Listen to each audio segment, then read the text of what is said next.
Hi, it's Tracy M., and this is week 6 of Communications Campaigns. Just to recap, we've covered the API model or process, which is assess, plan, implement, and evaluate. And so that's really the formula that we're going to use as you create your campaign. And so that's really going to be the framework that you should be following. Hopefully you've been reading the book and participating in the discussion board, and I'd really like to encourage you to give me feedback on any questions that you may have around your campaign, around specifics that you're maybe struggling with as you put together your campaign. This past week we read chapters 8 and 9. Chapter 8 was all around the content-rich website, which should be a component of your campaign, and how you're going to use the website and how you're going to organize your content as part of your campaign. And then chapter 9 was about marketing and PR in real time. And so let's just talk a little bit about some of the key findings from those two chapters that we read last week, and how it relates to you developing your campaign and some things that you should think about as you put your campaign together. Your tactics are all going to be interrelated, and your content-rich website is really where it's going to all come together online. And when you think about a website, there's a lot of different considerations. There's everything from the navigation to the color to the design, but really the content is probably the most important thing to think through. And when you build a website or you refresh a website, you need a lot of different elements to come together, whether it's the technical, the design, or the content. But it all really needs to come together. And when you're working on this, you need to think like a publisher and think about your ideal client and the information that they're going to be searching for, and how to make it easy for them to find that content. One of the examples that the author pointed to was the NRDC, which is the Natural Resources Defense Council, which they're an environmental action organization, and they have a lot of different stakeholders. They have a lot of different audiences, and in looking at their website, they really do have a nice way to pull people in to find the content that they're looking for. The other thing to think about is with the web now is the global reach. So you can be a small company or an individual in a very remote part of the world, and really if you have a great website that can pull your buyers in. The example they gave was a company in Lithuania, Less Loss Audio Devices, which they create high-end audio products, and their website really does the trick, and their customers are all around the world. And so think about that. The other thing, and I've had experience in this, is corporate websites.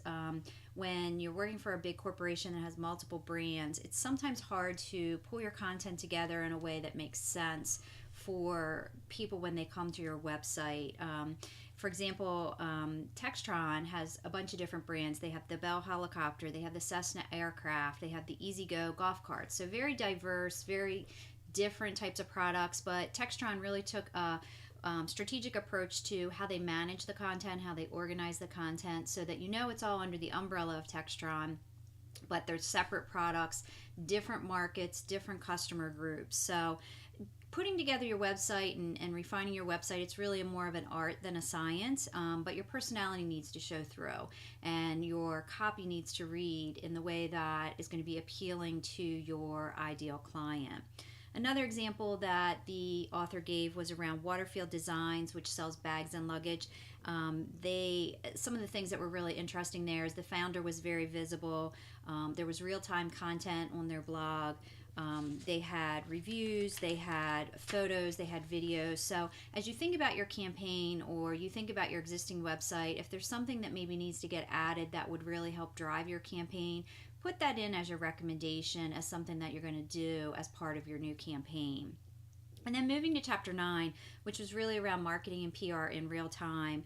We learn about events now on Twitter. News breaks on Twitter. And so the point is, you can insert yourself into stories as they're unfolding. News is breaking over the minutes, not over days or weeks as in the past. And so it really doesn't matter about your size. It's really your speed and your agility to win in the moment, really. And so think about how you're going to use some of those tools to get your message out, and to maybe look at things that are happening in the marketplace that relate to your campaign that you could tag onto. One of the examples they gave was around John Green versus Tom Cruise, who were both coming out with movies at the same time. John Green, relatively unknown, went sort of the real-time media approach, marketing and PR approach, versus Tom Cruise, who went more the traditional route, and just the statistics that really came out of that.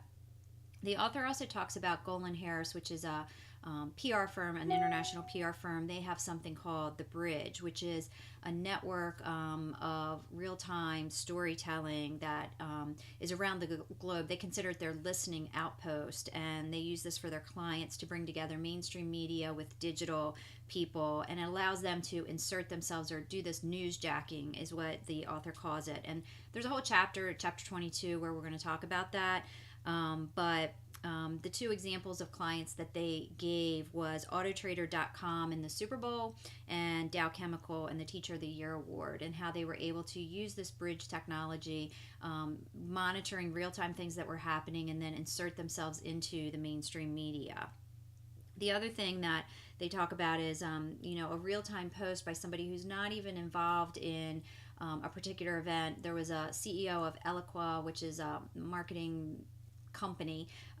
They posted a blog about Oracle buying one of their competitors, and they actually were able to trump Oracle's PR because it was too hard to find their information. They were able to go and look at this competitor, tell their customers about what was really going on, and it drove sales to them because they were really on top of what was happening in the marketplace. So you can also create real-time advertising if there's a significant event that is related to your issue or your campaign. Couple other examples, there's things that you can do with Facebook.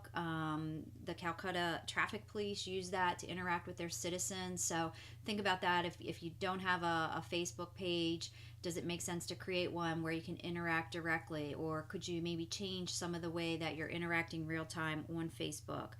You can also create a real-time app. The example they give was like Uber, which is the private car service that matches passengers with drivers. Some of the other ideas is you can donate your product to those in need. You can tweet your thoughts real time. You can comment on regulatory changes that are happening in your industry. You can even create a news release on something that is in response to another company's announcement. So these are just some creative things. The other thing that's out there right now, which is really taking off, is these live video feeds, whether it's on Periscope or it's on Facebook.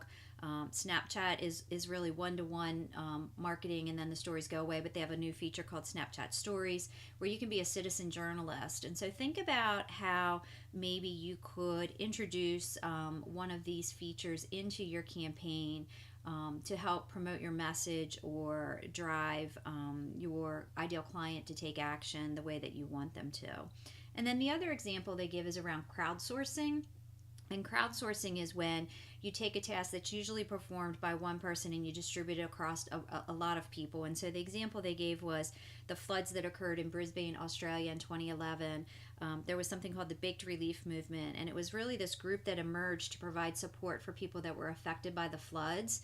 And they had a hashtag called #BakeRelief. So think about hashtags too in your campaign. Are there existing hashtags you can piggyback off of? Should you come up with a hashtag that will associate people with your particular campaign? In this particular case, they were able to set up a WordPress.org site pretty quickly to connect people, and then the media picked up on the story. And so that's just a good example of crowdsourcing. Another example of crowdsourcing was the revolution in 2011 in Egypt, where they toppled the regime, and they were using Facebook to organize themselves. So lots of different ideas that have come up, I think, in the website arena, and then real-time PR and marketing tactics that you should think about when you're putting together your campaign. So for next week, this week, I guess, I want you to focus on reading chapters 10 and 11, responding to the discussion board, and then continuing to work on your project and continuing to develop all of the elements that you're going to need for that final project. So you're doing a little bit each week, and you're thinking about it in a strategic manner, and you're following this framework of 9 or 10 steps to get you to the final campaign. And I also encourage you to email me, call me, let me know if there are other topics that you would like to be covered as we go through this video, or as we go through the discussion boards, or if you're really struggling with anything. So I really want to be here for you to make sure you understand all of the elements of a successful campaign, with the backdrop of how things are changing in the world, with our 24/7, 365 way of communicating with our ideal clients. And as you think about how you're going to make sure your campaign is successful and it's really hitting the mark. So good luck with week 6. We will be back with another video and a summary of chapters 10 and 11. And so we'll just continue to press through and read the book each week and develop each single element of your campaign, so that you have a final project at the end that you can either execute, or it could even be something you're executing now and that you're working through in your particular area where you're working, or it could be some kind of a side project that you're doing for your church or your synagogue, or some kind of community organization that really needs a boost and a campaign to either raise awareness or drive change in behavior, whatever that is. It really doesn't matter, because the process is pretty much a template that you can follow.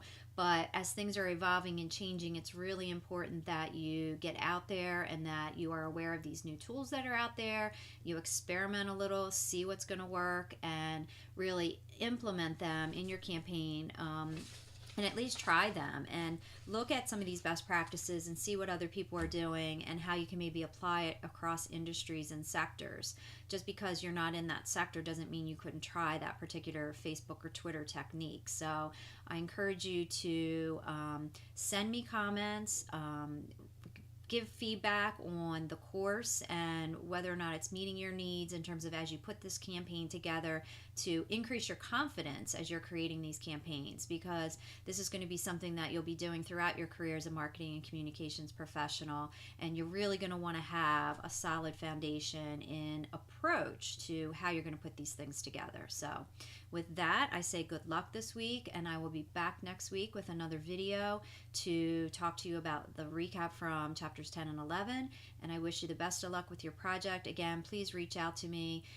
Let me know how it's going. Let me know what else you need from me as you go through this course. So thanks, and have a great day.